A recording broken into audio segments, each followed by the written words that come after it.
Hi, I hope कि capacitors वाला chapter तुम लोगों ने आगे का पूरा सेक्शन देख लिया है, right? I hope so you have seen it, correct?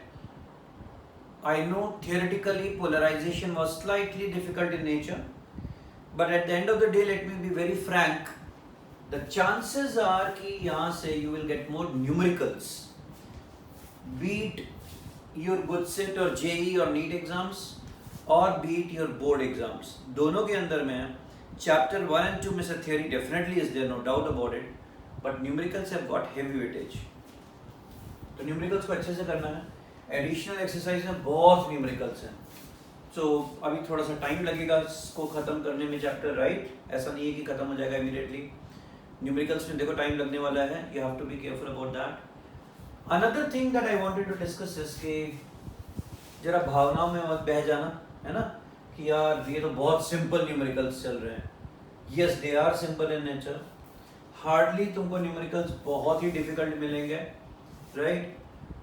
But easy तब लगेंगे जब तुमने कुछ तो पढ़ा हो, right? You people are, I don't know how you are studying at this stage, but अगर न्यूमेरिकल्स को देखोगे, if I try to compare it out from your entire physics as a whole, तो 11th के अंदर में भी ना rotational motion और दोस चैप्टर्स, उसके अंदर में the numericals are tougher comparatively, right? Twist कर सकते हैं.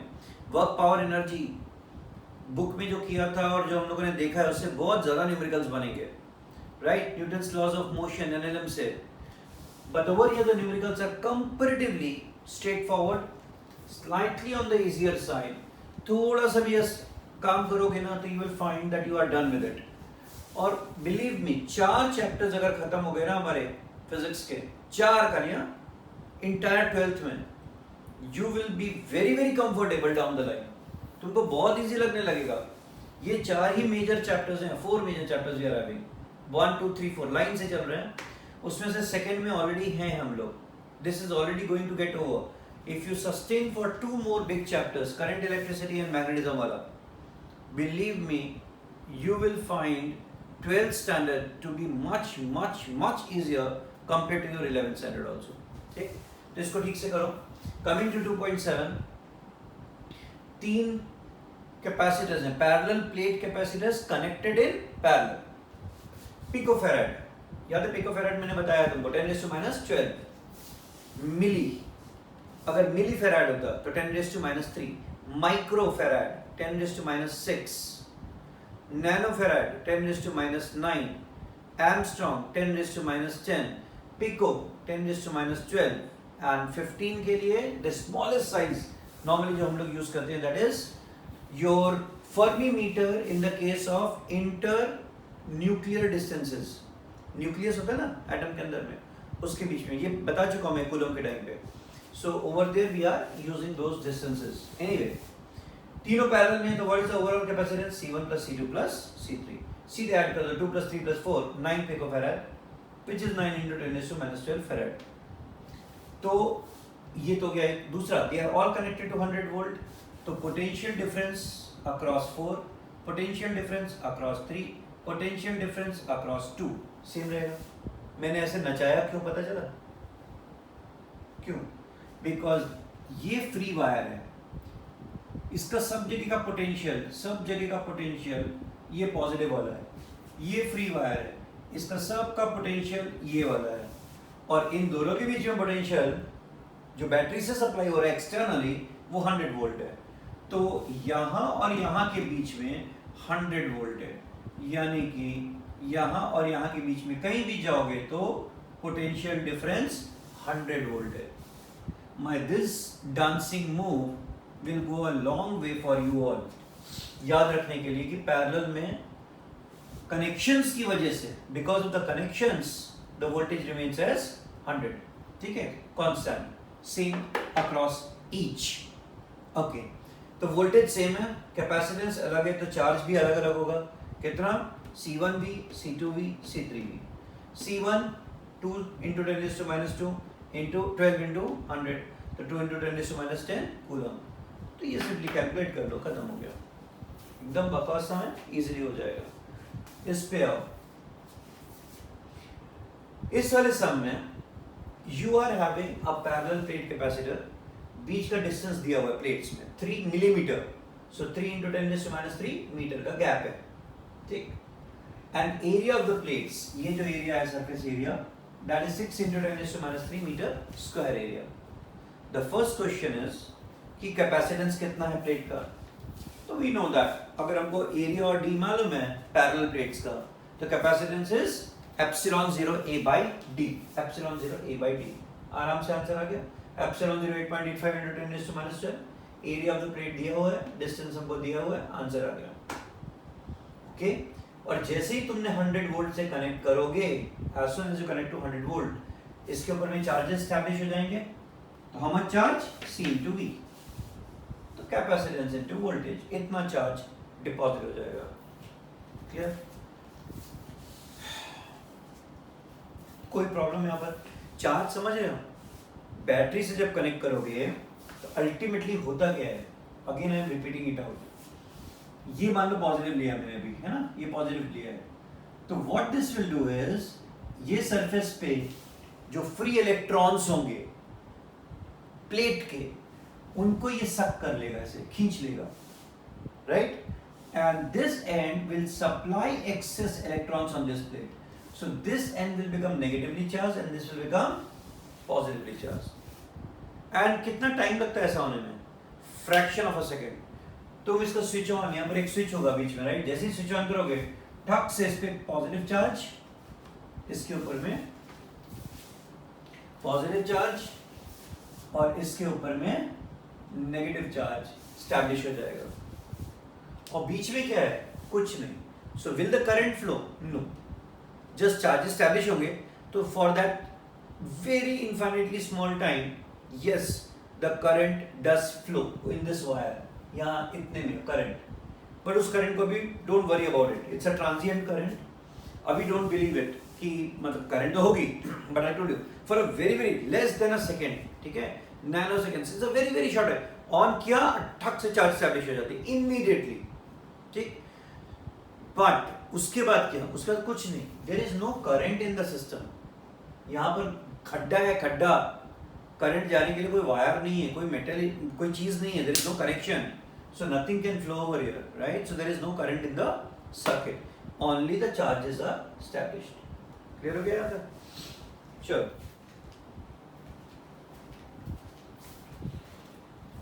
So now in this particular second part नहीं, मतलब 2.9 है, it's another sum, but it's actually a continuation of this sum, which says that if the capacitor in this exercise, in the entire space, ये पूरी space को अगर fill कर दो 3 mm की प्लेट को, ये बीच का gap, if you fill it with a dielectric substance, इसमें क्या लिया है, माइका को लिया है, right, and it has got a dielectric constant value of 6, then they are asking us कि what would happen to the values जो हमने कैलकुलेट किया ना, उन सब के ऊपर में क्या असर पड़ेगा, while the voltage supply remains connected, so ये शीट को जब तुम इंसर्ट कर रहे हो और ये कनेक्शन है, तो क्या फर्क पड़ेगा, दूसरा, if you remove this particular connection and then you insert the sheet, तो क्या फर्क पड़ेगा, right, so there are two questions over here, simple सा है, nothing complicated about it,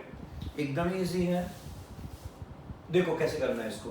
number 1, सबसे पहले मैंने तुमको अभी क्या बताया, मैंने तुमको ये बताया कि इसके अंदर में जैसे ही डाइइलेक्ट्रिक सब्सटेंस को डालते हैं तो what is increasing, the capacitance increases by this much times, right, so the new capacitance that I will get is equal to how much, it is k times the original value, ठीक है, so नया capacitance कितना आ जाएगा, 6 times the original value 17.7, which is equal to 7 6 42 4 46 and this is 106.2 picofarad, right, so this is the new capacitance, क्या था, okay. Charges का क्या होगा, फर्क पड़ेगा चार्ज में, पड़ेगा, बिल्कुल पड़ेगा, कैपेसिटेंस बदल दिया तो charge will change, so it is C' into V, so C' is how much, 106.2 into 10 raised to minus 12 farad into voltage, that is 100. So this is 106.2 into 10 raised to minus 10 coulomb. And what is the potential? Potential to 100 volt hai hai, right? Battery is still connected. So this is the new capacitance and this is the new charge on it. Okay? अच्छा, अब दूसरा part क्या है? If the mica plate was inserted after removing the battery, अगर ऐसा करते तो इस पे क्या फर्क पड़ता? तो अगर तुमने ये कनेक्शन हटा दिया, राइट, तो मैंने ये कनेक्शन भाई हटा दिया. कब हटा दिया? यहाँ पर ये कनेक्शन किया था, अब मैंने ये कनेक्शन हटा दिया. तो when I remove this connection, at the time of removal, because the battery was already connected, ये charges already established हो गए थे. So on my plates, I am still having the charges plus and minus. ये charges already हैं. So my charges are already 17.7 into 10 raised to minus 10 coulomb. ठीक है. So पहली बात तो यहाँ पर चार्ज पूछा जाए तो चार्ज तो पुराना वाला होगा. ये चार्ज कब होगा? जब बैटरी कनेक्टेड है और मैंने माइका को इंसर्ट किया था. This is the charge. ठीक, ओके. अब कनेक्शन है नहीं, चार्जेस हैं, मैंने सब्सटेंस को इंसर्ट कर दिया, तो what will happen to the capacitance? The capacitance तो अभी भी k टाइम्स बढ़ेगा. So it is still k into c. So my answer is 106.2 picofarad. And what will happen to my potential? अब potential I have already told you, मैं फिर से repeat कर रहा हूँ, फिर से एक और बार रिपीट कर रहा हूँ. Potential decreases by k times, potential energy decreases by k times, electric field decreases by k times, force decreases by k times, capacitance increases by k times. तो ये तो बढ़ गया भाई. But what will happen to my potential? Potential will decrease by k times. तो V by K, that is equal to 100 volt by the new value 6. So this is 16.67, approximately 16.7 volt. ये मेरी नई वोल्टेज आएगी. और if you want, I can also calculate my voltage as Q by C. Correct? So this will become equal to Q double dash by C double dash, which is equal to 17.7 into 10 raised to minus 10 divided by 106.2 into 10 raised to minus 12. ये ऊपर जाएगा तो ये हो जाएगा 100 ऊपर आ जाएगा, right.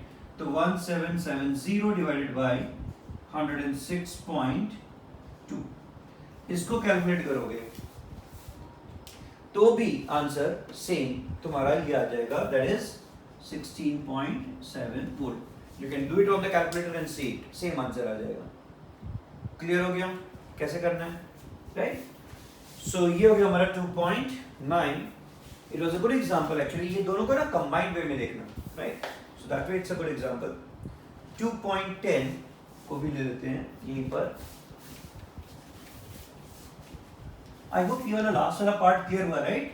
Battery के पहले and बैटरी के बाद, because there are a lot of questions which are asked based on this thing, है ना, कि पहले और बाद में क्या हो रहा है. तो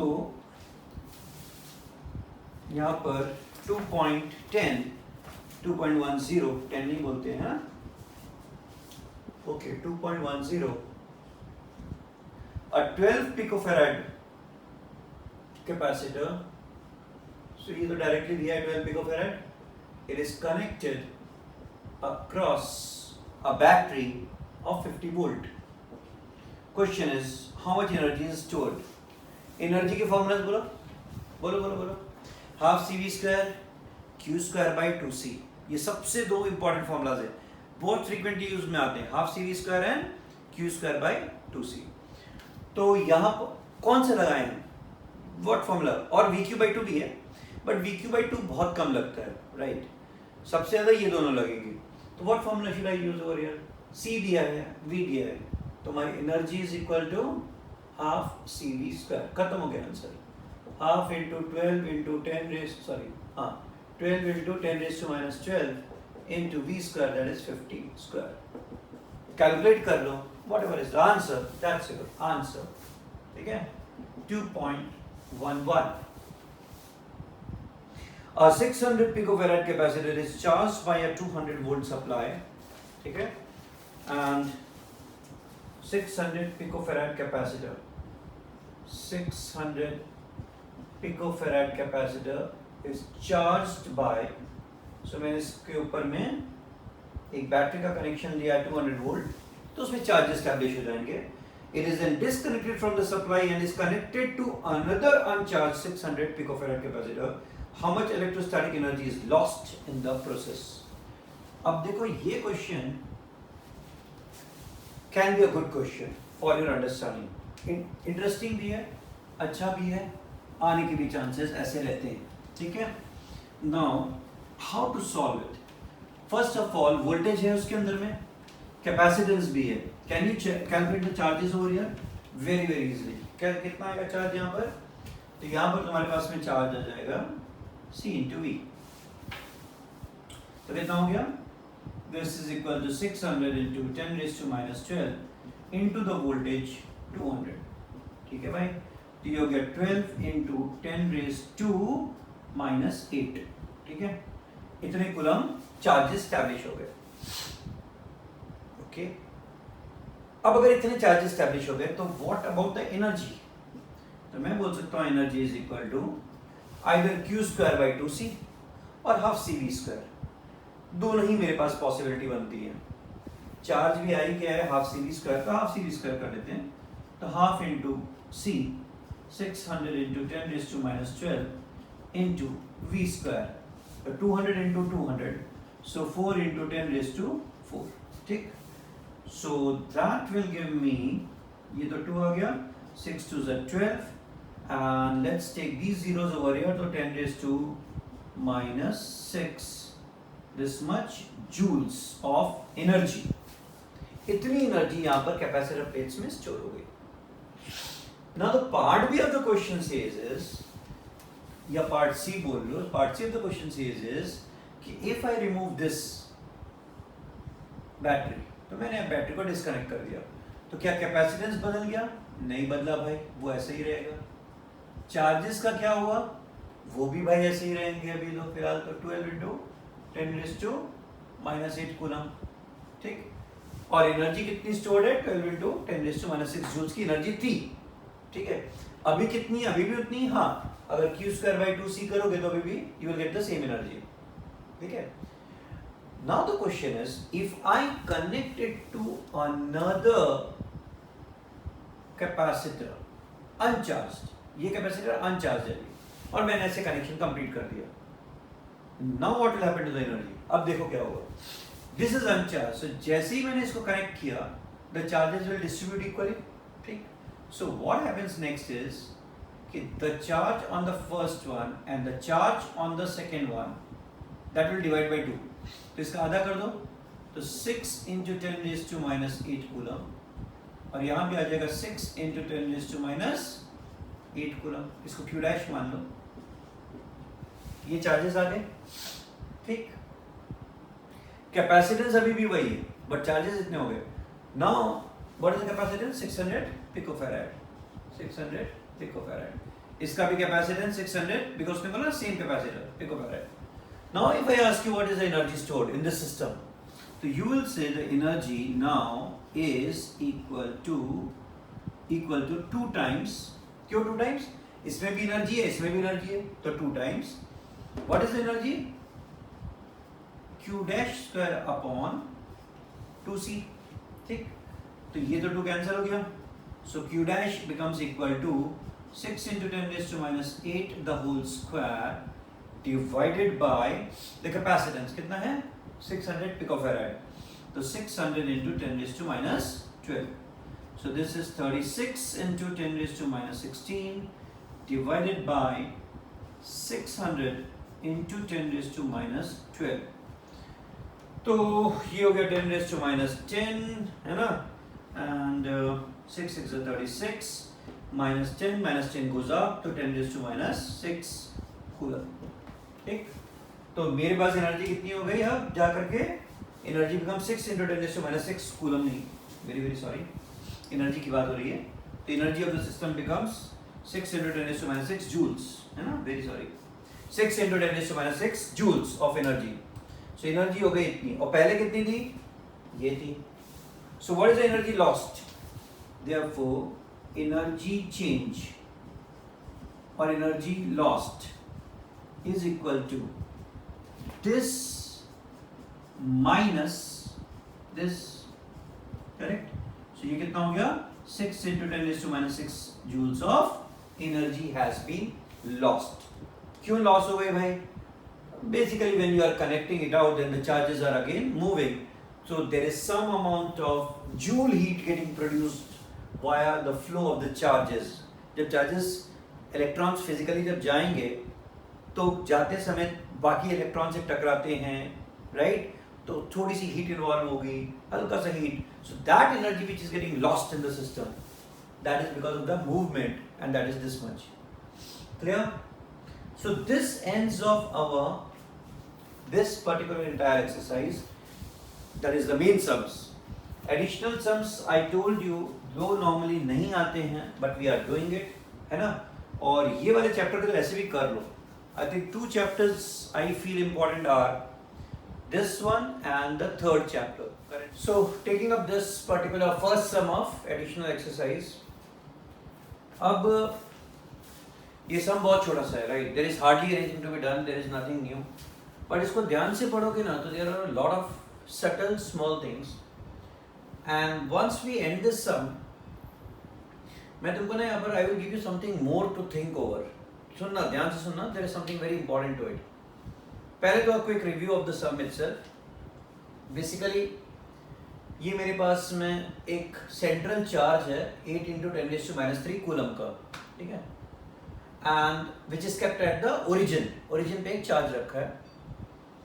then there are 2 points, one is on the z axis, क्यों, क्योंकि the coordinates are given 0 0.03 metres में है, 3 सेंटीमीटर दिया हुआ है, and there is another 0.4 centimetres on the y axis.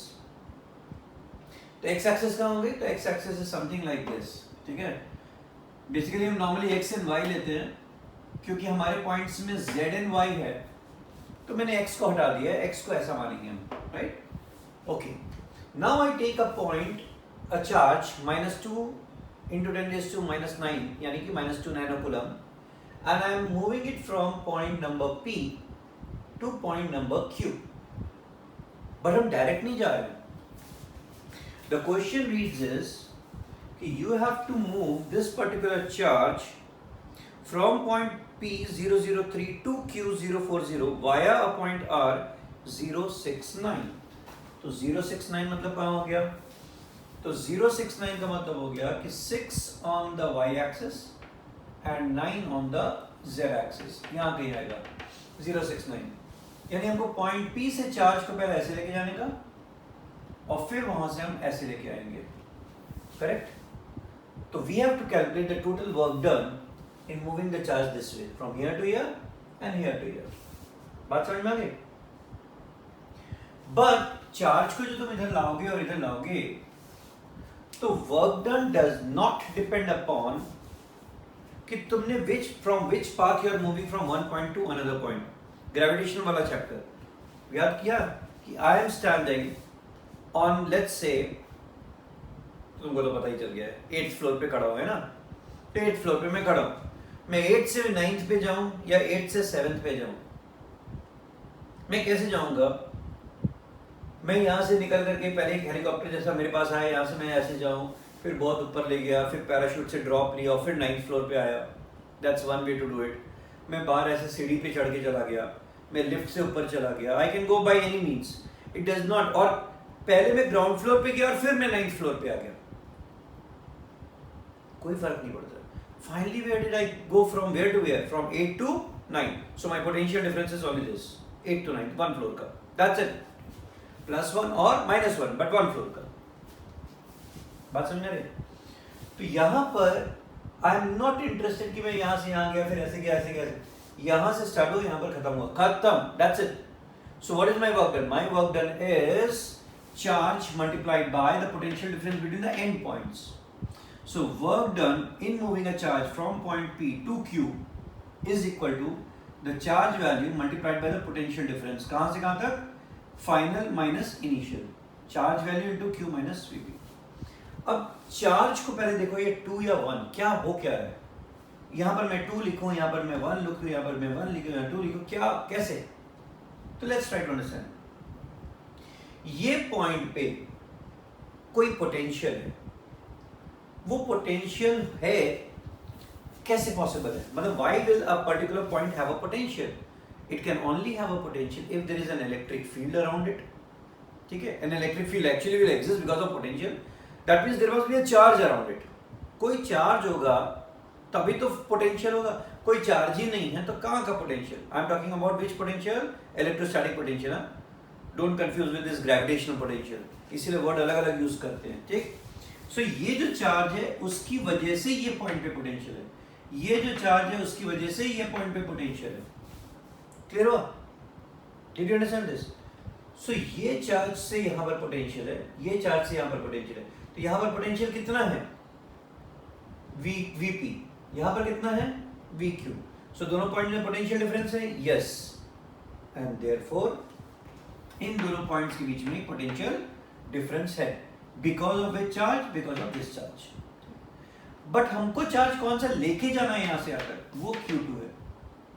सो मेरे पोटेंशियल एनर्जी क्या होगी? Potential difference multiplied by the charge which I am taking from this point two this point. So Q2 is the charge which I am taking from this point to this point, and these 2 points का potential is because of Q1 charge. ठीक. देखो ये सब नहीं समझाऊंगा ना तो भी आ तो जाएगा, बट अगर बता दो तो तुम्हारा ध्यान जाता है उस पर. अदरवाइज मेनी ऑफ यू ऐसे ऐसे प्रॉब्लम्स में ना पता चला इधर Q1 ले लिया, इधर Q2 ले लिया, कुछ घोटाला हो गया. फिर तो उसके बाद मामला सही है. Q2 KQ1 by R1 by KQ by R होता है ना, KQ by R. तो KQ1 by R1, KQ2 by R2. KQ1 को बाहर ले लिया, ये आ गया. अब यहाँ पर मैंने सिंपल सा कैलकुलेशन मारा है, कैलकुलेशन किया, आंसर आ गया, काम खत्म हो गया. हाँ, क्या ध्यान रखना है? If charge Q1 is minus तो माइनस लेना है, प्लस तो प्लस लेना है. For example Q2 is negative तो मैंने नेगेटिव लिया है. यहाँ पर मैंने बता दिया अगर P to Q जा रहे हो तो Q माइनस P लेना है. So these things you have to take care of. Automatically the answer will come out correctly. ये तो क्या सम को कैसे सॉल्व करना है, the understanding part of it. Now listen to my question carefully. मान लो, assume करो कि let's assume कि my question में ऐसा दिया होता है कि let's say we are moving from this point यानी कि 0.030 यहां से यहां जाएंगे. तो यहाँ भी ये 3 है और ये 4 है, यहाँ भी ये 3 है और ये 4 है. तो अगर मुझे यहाँ से यहाँ जाना होता, यहाँ से यहाँ जाना होता, तो भी मेरे ये सिस्टम में नीचे तो वही आ रहा होता. बात समझ रहे हो? ये तो मैं बोल रहा हूँ ये 3 है ये 4 है and I am moving from this point P to this point Q, तो भी तो यही आता. और यहां से यहां जाना तो नहीं. सो what is the meaning of this? कि यहां से यहां जाना इज सेम एज यहां से यहां जाना. क्यों? ये डिस्टेंस, सॉरी ये डिस्टेंस ज्यादा नहीं है, ये डिस्टेंस ज्यादा नहीं है और ये डिस्टेंस कम नहीं है. बोलो बोलो बोलो, कंफ्यूजन आया ना भाई? यहां पर मैंने ले लिया z एक्सिस पे इतना, y एक्सिस पे इतना, तुमने ऐसे ले लिया. बट अगर तुम ध्यान से r को देखो तो r तो यहाँ पर अभी भी 3 है, यहाँ पर 4 है. तो अगर यहाँ से यहाँ जाओगे तो भी 3 और 4 का डिफरेंस आएगा, यहाँ से यहाँ जा रहे हो तो भी 3 4 का डिफरेंस आ रहा है. But this distance is different, this is different. ऐसा क्यों नहीं हो रहा है? Because this is the concept जहाँ पर इक्विपोटेंशियल वाला जो हम लोगों ने कंसेप्ट पढ़ा था वो काम में आता है. Look at it. यहाँ पर potential is because of which charge? This charge. तो अगर ये डिस्टेंस 3 पे पोटेंशियल जो है, ये डिस्टेंस 3 पे भी वही potential. In fact if I take this way, अगर मैं ऐसे सर्कल बना लूं, आप समझे, ये सारे पॉइंट्स का पोटेंशियल यही है। तो मैं ये पॉइंट में से किसी भी पॉइंट से उठ करके यहां पर जाऊंगा ना, मेरा आंसर सेम आएगा, सेम आंसर आएगा, कोई डिफरेंस नहीं आएगा, any point. And same way I have got this also an equipotential surface is the distance of 4. ये भी वही है. So that means for any point on this ring to any point on this ring, क्यों ring बनी? क्योंकि central charge is this. This is what is creating the potential around it. And ये जो potential है इसके चारों तरफ, इसकी वजह से यहाँ पर potential difference आ रहा है, तो ये ऐसे electric field जा रही है. Concentric potentials हैं, and that is what is creating the fields outward radially. ये concept समझ में आ रहा है? That makes this particular sum interesting. वरना कभी confusion आ जाता है, ये R ले लेने का क्या? ये 3 है, ये 4 है, पता चला ये 5 लेके बैठ गए और हो गया घोटाला, है ना? ये KQ by R कर डाला, यहाँ तो potential है, तो क्या आएगा? KQ by R आएगा, तो R क्या आएगा? यहाँ से यहाँ तक का R ले लिया, पता चला पूरा sum का सत्यानाश हो गया. ऐसा नहीं करना, right? And you must understand what we are discussing here. So I think this is enough for the day. ठीक है? So यहाँ पर I am stopping out this particular topic for the day, and next lecture we will continue with the additional exercises. मेरे ख्याल से अगर थोड़ा ढंग से करेंगे तो another 2 lectures or so we should be able to cover up the major part. Clear? चलो, see you. Bye.